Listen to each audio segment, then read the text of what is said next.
అందరికీ నమస్కారం. తెలుగు కథల సమాహారానికి మీ అందరికీ స్వాగతం.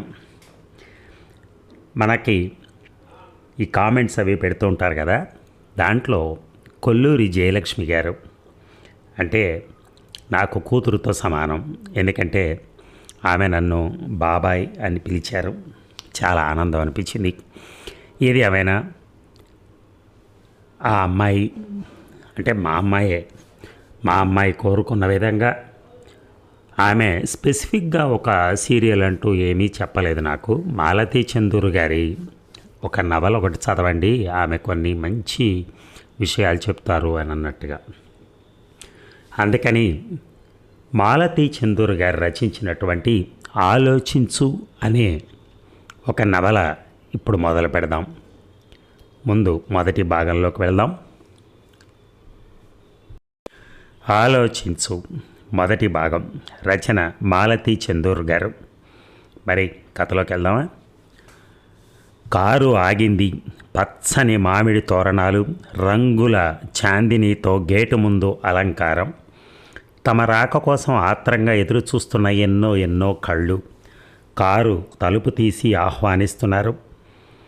తామిద్దరూ వెనక సీట్లోంచి దిగగానే ఫ్లాష్ కెమెరాలు కాబోలు క్లిక్ మన్నాయి. తమ కళ్ళు జిగేలు మన్నాయి. ఇద్దరికీ ఎదురుగా ఎరుగున్నవి ఎరగనివి ఎన్నో ముఖాలు. పూర్ణ కుంభంతో ఎదురు వచ్చి వేదోక్తంగా తమను ఆవరణలోకి తీసుకెళ్తున్నారు. గేటులో అడుగు పెట్టబోతుంటే ఎవరో ఒక్క క్షణం ఆగమన్నట్టుగా చెయ్యి అడ్డు పెట్టారు. వెంటనే తెల్ల గుమ్మడికాయ తామిద్దరిని కలిపి చుట్టి పగలగొట్టారు. ఎవరో కొబ్బరికాయ మీద కర్పూరం వెలిగించి తిప్పుతున్నారు. ఫ్లాష్ బల్బుల జిగేలు మెరుపుల్లో ఈ చిన్న కర్పూర హారతి మిణుకుమంటోంది. సన్నాయి వాద్యం, వేదఘోష, మామిడి తోరణాలు, చుట్టూ స్వజనం, బంధువులు, స్నేహితులు, పుర ప్రముఖులు. తన ప్రక్కన హై స్కూల్ హెడ్ మిసెస్, అతని పక్కన స్కూల్ కమిటీ సెక్రటరీ. గేటుకు రెండు వైపుల నుంచి దారి పొడుగున గార్డ్ ఆఫ్ ఆనర్ వలె లేత నీలం రంగులో పిల్లలు అడుగులు అడుగేసుకుంటూ పెళ్లి వారిలాగా మందంగా నెమ్మదిగా నడుస్తున్నారు. హై స్కూలు భవనం రంగురంగుల బల్బుల మధ్య దీపాల తోరణాలతో ఆహ్వానిస్తోంది. వెడలపాటి రిబ్బను తెరిచిన తలుపులకు అడ్డంగా ముడివేసి ఉంది. బ్రాహ్మణ మంత్రాలు వల్లిస్తున్నారు. సన్నాయి మంద్రస్థాయిలో మ్రోగుతోంది. తన కుడివైపున ఇతను, ఎడమవైపు హెడ్ మిసెస్. పక్కగా వెండి పళ్ళెంలో పన్నీరు, మంచి గంధం, పూలు, కుంకుమతో ఎవరో ఒక పెద్ద ఆమె. ఆ వెనక పూలమాలలు చేతపుచ్చుకున్న ఫస్ట్ అసిస్టెంట్. వీటన్నిటినీ ఏదో కలలో మాదిరి చూస్తోంది లలిత. ఈ ఉత్సవం ఎవరి కోసం? ఈ ఆర్భాటం దేనికోసం? ఇదంతా దేనికి? ఈ బాజాలు, ఈ అట్టహాసం తమ కోసం, తమ దంపతుల కోసం అని మర్చిపో అన్నది. వీటన్నిటినీ తనొక ప్రేక్షకురాలు వలె చూస్తోంది. దూరాన ఉండి ఇలాంటి ఉత్సవాలను కుతూహలంతో తిలకించే చిన్నపిల్లల గుంపు నిల్చున్న ప్రేక్షకురాలి వలె తిలకిస్తోంది. తన మనస్సు, తన దేహం ఇవన్నీ తన దగ్గర లేనట్టు, అవి తనను వదిలి దూరంగా నిల్చుని కుతూహలంగా పరికిస్తున్నట్టుగా చూస్తోంది. సన్నాయి మేళం, వేదఘోష, పూలదండ, దీపాల తోరణాలు, పచ్చని తోరణాలు, మెల్లగా ఊరేగింపులు, పెళ్లివారిలా తరలి వెళ్తుంటే ఆనాడు ఇవేమీ లేని ఈ ఆడంబరం ఏమి? మరో ముఖ్యమైన సంఘటన జ్ఞాపకానికి వస్తోంది. ఎప్పుడు జరిగింది? ఎలా జరిగింది? ఎందుకు జరిగింది? తన జీవితంలోని ఆ అతి ముఖ్యమైన మలుపు ఎంతో నిరాడంబరంగా సర్వసాధారణంగా జరిగిపోయింది. ఆనాడు తన హృదయం ఎంత తెగువతో, ఎంత ఆనందంతో గంతు వేసింది. తన కుడి చేతి వేళ్లను స్పృశిస్తున్నది ఒక అపరిచిత స్పర్శ. ఆ స్పర్శలో పూర్వమున్న ఆనందం కానీ ఉద్వేగం కానీ లేవు. అయినా ఆ స్పర్శ ఈనాటికి తనను కదిలిస్తూనే ఉంటుంది. తన దేహంలో ఒక భాగమైనట్టుగా, ఆ స్పర్శ తన సొంతమైనట్టుగా, ఆ వేళ్ళు తనను నిలువంతా తాకుతున్నట్టుగా అనిపిస్తుంది. కళ్ళు ఎత్తి చూడకూడదు, ఆ కళ్ళ వంక, ఆ వ్యక్తి వంక చూడకూడదు. అవి తనను తన అదుపులో పెట్టుకుంటోంది అని. కానీ తన మనస్సుకి కళ్ళకి సంబంధం లేదు. తన కళ్ళు తననే ఎదిరిస్తున్నాయి. ఈ వ్యక్తి విషయంలో తన మీద తనకు అధికారం లేదు. కళ్ళు పైకెత్తి పక్కగా చూసింది. అతను తన వైపే చూస్తున్నాడు. ఆ కళ్ళలో కొంటెతనం, అల్లరి, గర్వం ఇవేమీ లేవు. ఏదో తెలియని ఒక భావన. తన వంక సూటిగా చూస్తున్నాడు. అది ఆరాధన, అధికారమా, లేక వాత్సల్యమా? ఏముంది ఆ చూపులో? వీటన్నిటికీ అతీతమైన ఒక భావం ఆ కళ్ళు తనకేవో మూగగా చెప్తున్నాయి. వేద ఘోష, సన్నాయి వాద్యం వీటి మధ్యన తనను ఆపి ఏవేవో చెప్తున్నాయి. బలవంతాన దృష్టి తిప్పుకుంది. ఆ చెయ్యి తనను తాకనట్టుగా సన్నగా కావాలనే స్పృశిస్తోంది. సన్నగా పొడవుగా ఆనాడు తన పక్కన నడిచిన ఈ వ్యక్తి, పక్కన కాదు ఇంచుమించు తన భుజాల చుట్టూ చెయ్యి వేసి నడిపించుకెళ్ళిన ఈ వ్యక్తి, ఆ రోజు ఈ సన్నాయి వాద్యం లేదు, దిష్టి తీయడాలు లేవు, దీపాల తోరణాలు లేవు, చుట్టూ ఇందరి అభినందనలు లేవు. కానీ తామిద్దరూ లోకాలను జయించామని, ఈ ప్రపంచాన్నే ఓడించామన్నంత విజయ గర్వంతో రిజిస్టర్ ఆఫీస్ మెట్లు దిగొచ్చారు. చుట్టూ 10 మంది ఫ్రెండ్స్ కూడా లేరు. కానీ ఆనాడు ఎంత తెగువ, ఎంత ధైర్యం, ఎంత గర్వం! ఆ రోజు తలుచుకుంటే తనకిప్పటికీ గర్వంగా ఏదో ఘనకార్యం చేసినట్టుగా అనిపిస్తుంది. మళ్ళీ ఆ వేళ్లు తన వేళ్లను తాకుతున్నాయి. ఈసారి తన చెయ్యిని కావాలనే పట్టుకున్నాడు. అతని వేలుకున్న ఉంగరం తన వేళ్లను ఒక్కసారిగా అదిమినట్టయింది. అతను కావాలనే తన చేతికి ఆ ఉంగరాన్ని తాకిస్తున్నాడు. తన మళ్ళీనే ఆనాటి సంఘటనను జ్ఞాపకం చేసుకుంటున్నాడా? వ్యక్తులు వేరేనా, భావాలు ఒకటే? తమ భావ స్రవంతి ఒకే మార్గాన ప్రవహిస్తోందా? జ్ఞాపకాల తోరణాలు తామిద్దరినీ ఒకే గమ్యం వైపు లాక్కొని పోతున్నాయా? ఎన్నేళ్లయింది తమ మార్గాలు, తమ పరిధులు, గమ్యాలు ఇవి 2 కావు, ఒక్కటే అని అనుకుని ఎన్నేళ్లయింది. లలిత గడించిన సంవత్సరాలు లెక్కబెట్టలేకపోతోంది. నిమిషాలు, గంటలు, రోజులు, సంవత్సరాలు ఇవన్నీ ఎందుకు లెక్కించాలి? లెక్కించి ఏమిటి ప్రయోజనం? లెక్క పెట్టినా పెట్టకపోయినా గడియారం తిరుగుతూనే ఉంటుంది. తెల్లవారుతుంది, పొద్దు వాలుతుంది, మళ్ళీ పొద్దు పొడుస్తుంది. కానీ కొన్ని రోజులు, కొన్ని క్షణాలు ప్రతి వ్యక్తి జీవితంలో ప్రత్యేకంగా సుమధురంగా ఉంటాయి. మధురమైన ఆ క్షణాలు పుష్ప సౌరభమలే మాటిమాటికి జ్ఞాపకం వస్తూ ఉంటాయి. తను బీటీ చేస్తున్న రోజుల్లో ఈతన్ని మొదటిసారి చూసింది. అప్పుడు అతను ఏదో కంపెనీలో మామూలు ఉద్యోగం చేస్తున్నాడు. ఎక్కడ చూసింది? సినిమా హాల్లోనా, రోడ్డు మీద? కానీ అతను ఒకరోజు సరాసరి తమ ఇంటికే వచ్చాడు. ఎవరో అతని దూరపు బంధువు, తమరి బంధువట. ఆవిడ ఫలానా వాళ్ళింటికి వెళ్ళు అందట. సాయంత్రం వేళ తను కాలేజీ నుంచి వచ్చేటప్పటికే అతను నాన్నగారితో మాట్లాడుతున్నాడు.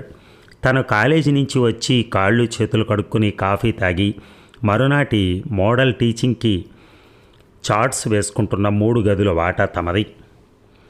చెల్లెళ్ళు, తమ్ముళ్ళు బయట ఆడుకుంటున్నారు. మధ్య గదిలో తను చార్ట్స్ వేసుకుంటోంది. అమ్మ వంటింట్లో ఉంది. ముందు గదిలోంచి ఉన్నట్టుండేవో కంగారుగా మాటలు. ఉన్నట్టుండి ఏవండి ఏవండి అని కొత్త వ్యక్తి పిలుస్తున్నట్టయి మధ్య గదిలోంచి తను, వంటింట్లోంచి అమ్మ పరిగెత్తుకొచ్చారు. నాన్న పడక కుర్చీలో ఏదో ఆయాస పడుతున్నట్టు, చెయ్యి ఒక మాదిరిగా మెలితిరుగుతున్నట్టుగా బాధపడుతున్నారు. నోట్లోంచి చొంగలా వస్తోంది. అతను గబాలున నాన్నని తనకు అప్పగించి పక్క వీధిలోని డాక్టర్ని తీసుకొచ్చాడు. నాన్నకు పక్షవాతం అని, అది తీవ్రం కాక కాస్త స్వల్పంగా వచ్చిందని, ఎడం భాగానికి రావటం చేత ట్రీట్మెంటు, రెస్టు తీసుకుంటే 6 నెలల్లో ఆఫీస్కి వెళ్ళొచ్చని డాక్టర్ అన్నాడు. ఆ రాత్రంతా అతను తమ ఇంట్లోనే ఉన్నాడు. చుట్టం చూపుగా వచ్చిన అతను మందులు, ఓదార్పులు, ధైర్యవచనాలు వీటితో తెల్లవారేసరికి అపరిచితుడిగా కనిపించలేదు, సన్నిహితుడిలాగా కనిపించాడు. ఆ రాత్రంతా తమతో పాటు మెలకుగానే ఉన్నాడు. మీరు ఇంటికి వెళ్ళండి, నేను అమ్మ ఉన్నాం. డాక్టర్ గారు కంగారు లేదన్నారు కదా అంది తను. పర్వాలేదు, రూమ్కి వెళ్ళి పడుకునే బదులు ఇక్కడ మీకు సాయంగా ఉంటాను. ప్రమాదం అని కాదు, పొద్దుట డాక్టర్ వచ్చి చూశాక వెళ్తాను అన్నాడు అతను. డాక్టర్ గారు నిద్రకు మందివ్వడంతో నాన్న అటు ఇటు కదిలినా కంగారు పెట్టలేదు. చాలా మైల్డ్ అటాక్ అవటం చేత ఎవరికీ కంగారు అనిపించలేదు. తెల్లవారులు అమ్మ, తను, అతను ఇలా వంతుల వారీగా కనిపెట్టుకుని ఉన్నారు. మరునాడు ఉదయం డాక్టర్ గారు వచ్చి నాన్నని నర్సింగ్ హోమ్లో చేర్పించమన్నారు. ముఖ్యంగా ఎడం భాగానికి తగినంత పరిశ్రమనిస్తూ రోజు మందులు రాస్తూ ఉంటే ఆ భాగం మళ్ళీ మామూలుగా అవ్వచ్చని, చెయ్యి కంటే కాలుకు తగినంత పరిశ్రమ ఉండాలని అన్నారు. నెల్లాళ్ల పాటు నాన్న నర్సింగ్ హోమ్లో ఉన్నారు. నాన్నను నర్సింగ్ హోమ్లో చేర్పించడం, రోజు ఇంటికి వస్తూ ఉండటం ఇవన్నీ అతనికి తమకు సహజం అయిపోయాయి. అతను ఎవరసలు, తామెవరు, ఎందుకు ఇలా వస్తున్నాడు? రావాల్సినంత చుట్టరికం కానీ స్నేహం కానీ తమ మధ్య లేదే. అయినా అతను వస్తూనే ఉన్నాడు. తాము అదేదో సర్వసహజమైన విషయంలాగా ఒక్కనాటి ఆదుర్దాతో అతను తమ కుటుంబానికి అనుకోకుండానే దగ్గరవాడయ్యాడు. అతని పేరు నారాయణమూర్తి అని, అతను కామర్స్ గ్రాడ్యుయేట్ అని, ఏదో బ్రిటిష్ ఫరంలో సేల్స్ సెక్షన్లో ఉన్నాడని తెలుసు. తను నారాయణమూర్తిని ఇంట్లో అందరూ మూర్తి అని పిలిచేవారు. తను మూర్తి అని పిలిచేది. ఇంట్లో అందరూ తనను లల్లి అని పిలిచినట్టే అతను లల్లి అని పిలిచేవాడు. తను బీటీ రాసిన తర్వాత ఒకరోజు సాయంత్రం వేళ ముందు గదిలో కూర్చున్నాడు.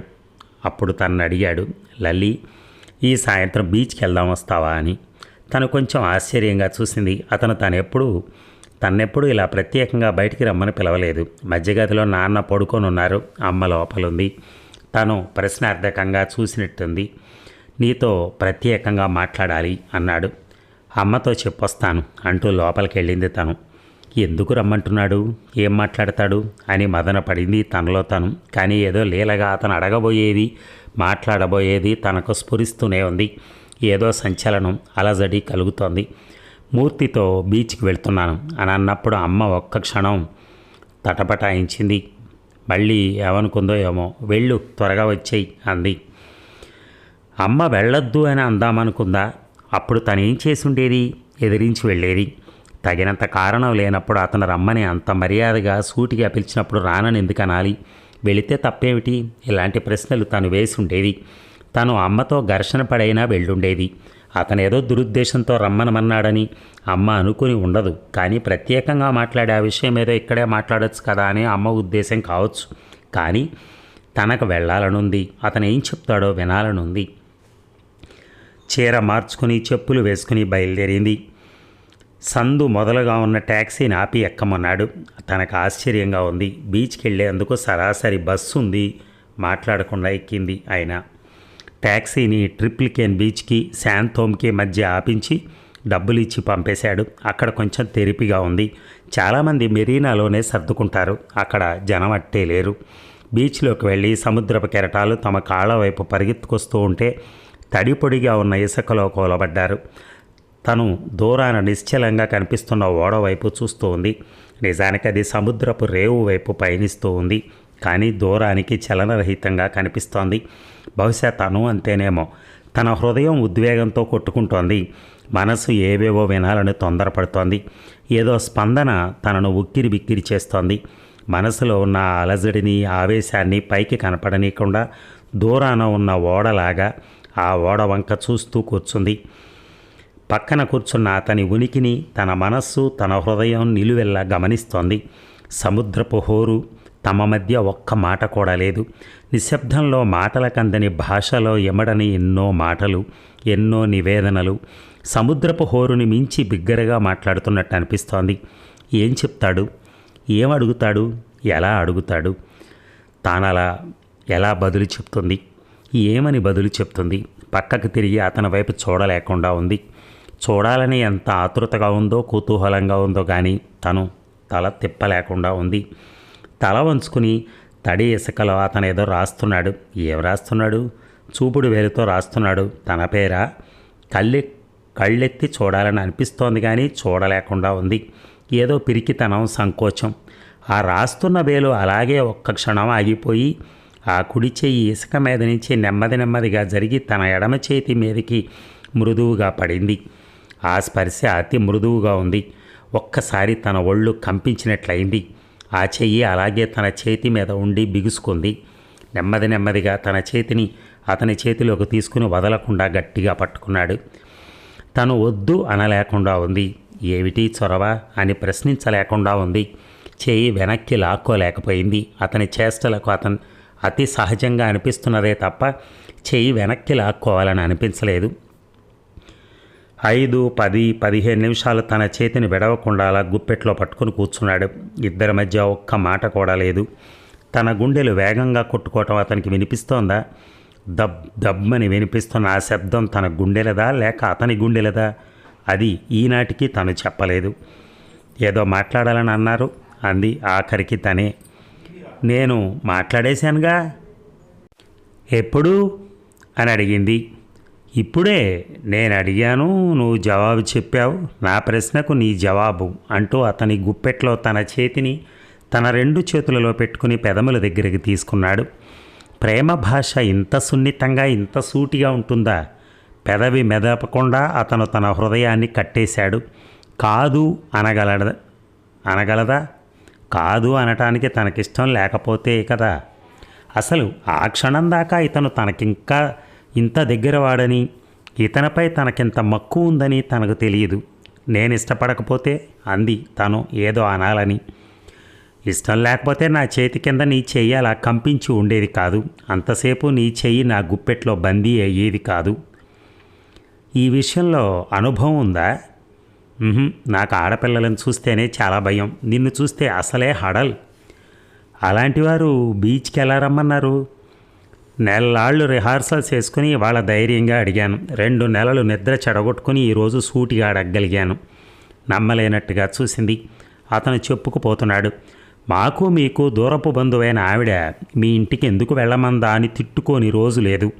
మొదటి రోజు వస్తూనే మీ నాన్నగారికి స్ట్రోక్ రావటం, ఆ తర్వాత ఆ రాత్రి ఉండిపోవటం, నర్సింగ్ హోమ్ వంకన నిన్ను రోజూ చూడటం, ఇదంతా మొదట్లో మీకోసమని సరిపెట్టుకున్నా ఇది నా కోసం, నిన్ను చూడకుండా ఉండలేని నా కోసం నేను మీ ఇంటి చుట్టూ ప్రదక్షిణలు చేస్తున్నాను అనే నిజం నా మనసుకి నాకు తెలుసు. మరి అంటే నాతో ఒక్కసారి కూడా అనలేదు మీరు? ఏమని చెప్పను? కాలేజీ కుర్రాళ్ళలాగా ప్రేమ లెక్కలు రాయినా, లేక సినిమాల్లోలాగా ప్రేమిస్తున్నానని చెప్పనా? నువ్వే చెప్పు, ఎలా చెప్పను? తనకు జవాబు తట్టలేదు. నువ్వు నా నెత్తి మీదకి ఎక్కి నా మనస్సుని నా నిద్రను పాడు చేయటం మొదలుపెట్టి ఎన్ని రోజులైందో తెలుసా? అంది తను. 82 రోజుల 9 గంటలు. అంటే మీరు పరోపకార బుద్ధితో కాదన్నమాట మా ఇంటికి వస్తూ ఉంటా. నాకు పరోపకార చింతన లేదు అని అనను, కానీ నిన్ను చూడకుండా ఉండలేకపోయేవాడిని. సాయంత్రం అయితే నిన్ను చూడకపోతే పిచ్చి పట్టినట్టుగా ఉండేది. మీరు అలా ఎప్పుడూ కనిపించలేదే. అంటే మజ్నులాగా ఉండలేదనా? సాయంత్రం అయితే నిన్ను చూడొచ్చుననే ఆశతో వచ్చేసేవాడిని. నీ పరీక్షలప్పుడు కూడా నువ్వు ఇంటికి వచ్చేదాకా కనిపెట్టుకుని ఉండేవాడిని. జ్ఞాపకం లేదా? ఉంది. మరి ఈ పిచ్చినా ఒక్కడికే అన్నట్టుగా చూస్తావే, నీకు మట్టుకు లేదా? నువ్వు మట్టుకు ఎదురు చూడలేదా? సాయంత్రం అయితే మీరు వస్తారని అదొక అలవాటుగా ఎదురు చూస్తూ ఉండేదాన్ని. ముందు గదిలో నాన్నతో మాట్లాడుతూ మధ్య ఇంట్లో అందరితో మాట్లాడినట్టే నాతో మాట్లాడేవారు. అంతేగాని అదంతా కుర్రవాళ్ళు ఎదగని వాళ్ళు చేసే పని. నా మనసులో ఉన్న భావాన్ని సూటిగా మర్యాదగా చెప్పాలే తప్ప అల్లరి చిల్లరగా మాట్లాడటం నాకు బాగుండదు. కానీ అంటే మీరు నా కోసం వస్తున్నారని నాకు తట్టలేదు అంది తను. ఆ మాట నేను ఒప్పుకోను. ఆ భావం నీ మనసులో ఎక్కడో అడుగు పొరల్లో నిద్రపోతూ ఉండి ఉంటుంది. నేను ఆ భావాన్ని నిద్ర నుంచి లేపితే తప్ప తెలుసుకోలేకపోయి ఉంటావు. ఆ రోజు నేను ఆదివారం సాయంత్రం రాక సోమవారం పొద్దుటొచ్చాను. అప్పుడు ఏమని అడిగావో జ్ఞాపకం ఉందా? తనకి జ్ఞాపకం ఉంది. లేదు అని ఎలా అబద్ధం ఆడగలదు? అబద్ధం చెప్పలేని సిగ్గు నటించడం తనకి చేత కాదు. నిన్న రాలేదే, మీకోసం చాలా ఎదురు చూశాం అంది తను. ఒక్కరోజు నేను రాకపోతే అలా ఎదురు చూశానని చెప్పావు. ఆ చెప్పిన ప్రతి అక్షరం మర్చిపోలేదని ఒప్పుకుంటున్నావు. ఇది ప్రేమ కాక మరేమిటి? ఆ రోజు నీకు చెప్పకుండా పార్టీకి వెళ్ళినందుకు ఎంత బాధపడ్డానో. పార్టీ నుంచి సరాసరి మీ ఇంటికి వచ్చేద్దాం అనుకున్నాను. అర్ధరాత్రి తలుపు కొడితే ఏమనుకుంటారు? ఎందుకు వచ్చానని చెప్పను. మీ గుమ్మం దాకా వచ్చి గుమ్మంలో పావుగంట నిల్చుని అతి కష్టం మీద నన్ను నేను అదుపులో తెచ్చుకుని రూమ్కి వెళ్ళాను. తెల్లవారేదాకా ఏం చేశానో తెలుసా? ఏం చేశారు? వెన్నెల్లో నిన్ను తలుచుకుంటూ కిటికీ దగ్గర కూర్చుని గడిపాను అంటూ తను నవ్వాడు. తను నవ్వింది. అతని ఒడిలో ఉన్న తన చేతిని ఎడంచేతి గుప్పెట్లో పెట్టుకుని తన భుజాల మీద కుడి చేయి వేసి లల్లి అన్నాడు అతను. ఆ పిలుపు అంత మార్ధవంగా ఉంటుందని, తన పేరు అంత అందంగా ప్రత్యేకంగా ఉంటుందని మొదటిసారి తెలిసొచ్చింది. అంతకుముందు ఇంట్లో అందరూ తనను లల్లి అని పిలిచేవారు. ఇతను పిలిచాడు అనేకసార్లు. కానీ ఆ సాయంత్రపు పిలుపులో ఏదో తీవ్రమైన ఆరాటం, ఏదో అందుకోవాలి అనే కాంక్ష వినపడింది. ఆ తర్వాత అతను వందలు వేలు లక్షల సార్లు తనను లల్లి అని ప్రేమతో, కోపంతో, ఆప్యాయతతో రకరకాల అవస్థల్లో పిలిచుండొచ్చు. కానీ ఆ సాయంత్రపు పిలిపే, ఆ 2 అక్షరాల పిలిపే తన చెవుల్లో ప్రతిధ్వనిస్తూ ఉంటుంది ఎప్పుడు. ఆ తర్వాత తాము ఎన్నో మాట్లాడుకున్నారు. రాత్రి 9 దాకా అలా బీచ్లో ఎన్నెన్నో కబుర్లు, అర్థం లేని ఎన్నో మాటలు చెప్పుకున్నారు. మనం రిజిస్టర్ మ్యారేజ్ చేసుకుందాం అన్నాడు అతను. అమ్మ వాళ్ళు ఒప్పుకోవద్దు, అమ్మ ఏమంటుందో. ఇదిగో లల్లి, నేను ఈ సాయంత్రం చెప్పే మాటలు ఎన్నడూ మర్చిపోకూడదు నువ్వు. నేను మర్చిపోను. మనిద్దరికీ ఇష్టమైంది, మనకి వ్యక్తిత్వం ఉంది, ఆలోచించి నిర్ణయించుకునేపాటి వయస్సు, తెలివి 2 ఉన్నాయి. పెళ్ళి, భోజనాలు, ఊరేగింపులు అంటూ ఖర్చు చేయటం నాకు ఇష్టం ఉండదు. మా వాళ్ళకి అంత డబ్బు లేదు. మీ నాన్నగారికి అంతంత మాత్రంగా ఉంది. అప్పో సొప్పో చేసి వేలు వృధా చేస్తే కానీ పెళ్ళి కాదా? మనం సివిల్ మ్యారేజ్ చేసుకుందాం. 100 రూపాయలతో హాయిగా పెళ్ళైపోతుంది. మరి మీ వాళ్ళు మీ వాళ్ళలాగానే హడావిడి పెళ్ళి కావాలంటారు. నేను వాళ్ళ మాట వినను, నువ్వు వినకు. ఈ మొదటిసారి నువ్వు ధైర్యం చేసి వాళ్ళని ఎదిరించి నాతో నిలిచావంటే వీళ్ళు మొండివాళ్ళు అని మన జోలికి కూడా రారు. లేకపోతే వీళ్ళు ఇక్కడితో ఆగరు. ఈ పెళ్ళి వీళ్ళ మాట విన్నావు అంటే నోములంటారు, వ్రతాలంటారు, బారసాలలంటారు, ఆఖరికి పిల్లల పేర్లకి తమ ఇష్టం వచ్చినట్టు పెట్టమంటారు. అందుకని మొదట్లోనే మనం ఎదిరించాము అంటే మొండి గట్టాలని ఊరుకుంటారు. నా విషయమే తీసుకో. మా అమ్మ వాళ్ళని అడగానే అనుకో, వాళ్ళ ఇష్ట ప్రకారం అంటే కట్నం అని, లాంఛనాలని అక్కడి నుంచి మొదలెడతారు. అసలు ఇంత చదువుకున్న పిల్ల మనకెందుకు అంటుంది మా అమ్మ. ఈ తిరకాసులన్నీ లేకుండా నేను పెళ్లి చేసుకుని ఆపై తీసుకెళ్ళి వాళ్ళకి చూపిస్తాను. మరి మా వాళ్ళు? అదే నేను చెప్పేది. మీ వాళ్ళు వద్దు, నా వాళ్ళు వద్దు. నీకు నాకు నచ్చినట్టు మనిద్దరి ఇష్టాలను బట్టి నడుచుకోవాలి తప్ప మిగతా వాళ్ళ అభిప్రాయాలు మనకు అనవసరం. వాళ్ళు మనసు కష్టపెట్టుకుంటారేమో. దేనికి? డబ్బు వృధా కాలేదనా, లేక వాళ్ళకి రావాల్సిన లాంఛనాలు, చీరలు, రైలు ఖర్చులు హైరానా లేవనా? ఇవన్నీ శుష్క మర్యాదలు. చూడు, నాకు కొన్ని నిశ్చయమైన అభిప్రాయాలు, ఆశయాలు ఉన్నాయి. నాకు నచ్చిన నా భావాలను అర్థం చేసుకోగల దానివి, చదువుకున్న దానివి దొరికావు. మనం జీవితంలోనే కాదు, ఆలోచన విధానంలో కూడా పార్ట్నర్స్ కావాలి. నువ్వేం భయపడకు. మనమేం తప్పుడు పని చేయటం లేదు. చట్ట ప్రకారం పెళ్లి చేసుకుంటున్నాం. మనని భార్యాభర్తలు కాదని ఏ దేశం, ఏ న్యాయం అనలేదు. మన వాళ్ళ బాజా భజంత్రీల కంటే అది పటిష్టమైన బంధం. కానీ నువ్వు బాగా ఆలోచించుకో. మనం క్లుప్తంగా పెళ్లి చేసుకుందాం. 10 మంది క్లోజ్ ఫ్రెండ్స్కి పార్టీ ఇద్దాం. నీకు ఉద్యోగం చేయాలనుండి ఉద్యోగం దొరికితే చేరు, నాకేం అభ్యంతరం లేదు. ఇద్దరం విడిగా కాపురం పెట్టి ఇంటికి కావాల్సినవి అమర్చుకుందాం. ఒకవేళ మా వాళ్ళు ఒప్పుకోకపోతే? వాళ్ళు ఒప్పుకోరు, నేను ముందే చెప్తున్నాను కదా. 2 వైపులా ఒప్పుకోరు. కొన్నాళ్ళు కోపం వచ్చి రారు. అది ఒకందుకు మంచిదే. ఈ లోపల మనస్సు ఇట్లా అవ్వచ్చు, తర్వాత వాళ్లే రాజీ పడతారు. అమ్మతో ఆలోచించి చెప్తాను. ఆలోచించు. సివిల్ మ్యారేజ్ అంటే మీ వాళ్ళు ఒప్పుకోరు. ఇక నేనంటావా? నాకు ఈ డబ్బు ఖర్చు ఇష్టం లేదు. నీ మీద ప్రేమ వల్ల తల వంచినా నా మనస్సాక్షికి వ్యతిరేకంగా ఒప్పుకుంటానే తప్ప మనస్ఫూర్తిగా మట్టుకు కాదు. మరి ఉండు చెప్పని. నీకు మంగళసూత్రాలు, బ్రాహ్మలు, తలంబరాలు లేకపోతే అది పెళ్ళి కాదని భయం ఉంటే, కేవలం వాటి మీద నమ్మకం ఉంటేనే. అబ్బే అదేం లేదు. అయితే ఒకదాని మీద పూర్తి నమ్మిక, గట్టి ఇష్టం లేనప్పుడు, మనసు ఊగిసలాడుతున్నప్పుడు దాన్ని పట్టుకుని వేళ్లాడటంలో అర్థం లేదు. నువ్వు బాగా ఆలోచించుకో. మీ వాళ్లకు 5,000, మాకొక 3,000 వదిలి దెబ్బలాటలు, చికాకులు మంచివో లేక ఇవేమీ పడకుండా కొన్నాళ్ళు మన మీద ప్రకటించే ప్రచ్ఛన్న యుద్ధం మంచిదో ఎంచుకో. నాకు భయంగా ఉంది. పక్కన నేనున్నాను. లా ప్రకారం మన భార్యాభర్తలు అవుతున్నాం. ఇందులో సిగ్గుపడాల్సింది, భయపడాల్సింది ఏం లేదు. మన ఇంటికి ఎవరో రాకపోతే? నీ పిచ్చి కానీ ఎందుకు రారు? మనమేం కాని పని చేయటం లేదుగా, పరువు తక్కువ పని చేయట్లేదుగా. ఇదేదో కొత్త విషయం అన్నట్టుగా కొన్నాళ్ళు ఇంతగా చెప్పుకుంటారు. ఆ పైన అంతా మర్చిపోతారు. మనం నమ్మిన వాటిని ఆచరించడానికి భయపడటంలో అర్థం లేదు. నిన్ను ఉన్న పళాన లేచి రమ్మంటే నువ్వు సంకోచించడంలో, భయపడటంలో అర్థం ఉంది. సివిల్ మ్యారేజ్ అంటే భయం దేనికి?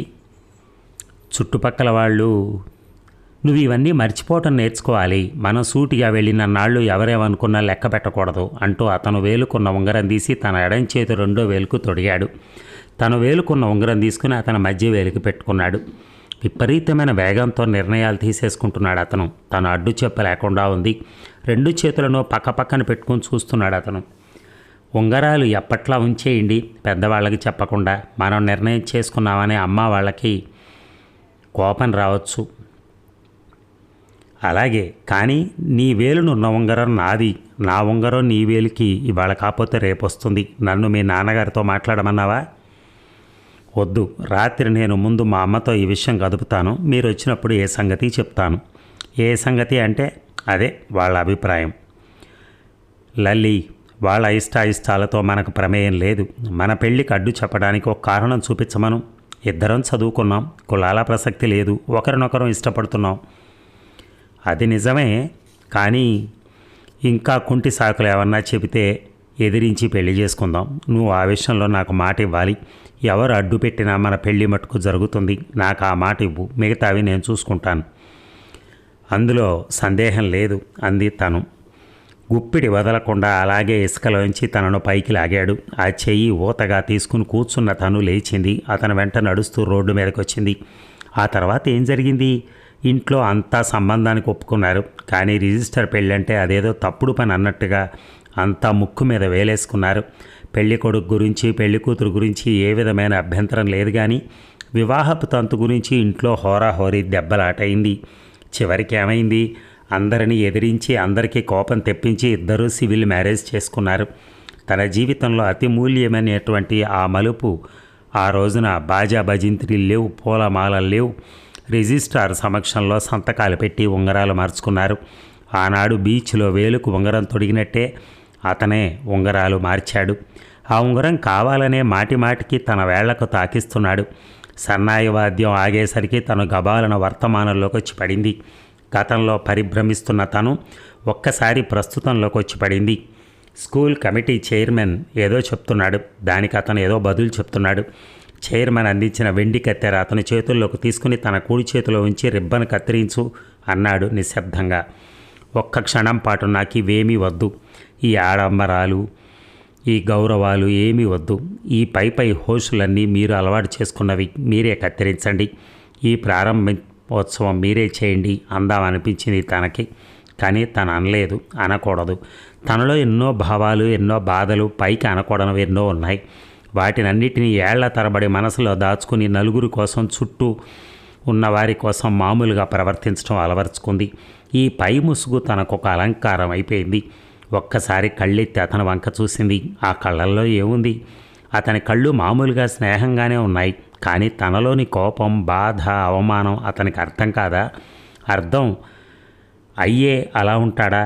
నెమ్మదిగా రిబ్బన్ కత్తిరించింది. ఒక్కసారి చటుక్కున తెగిపోయి 2 ముక్కలైపోయింది రిబ్బను తన మనసులాగే.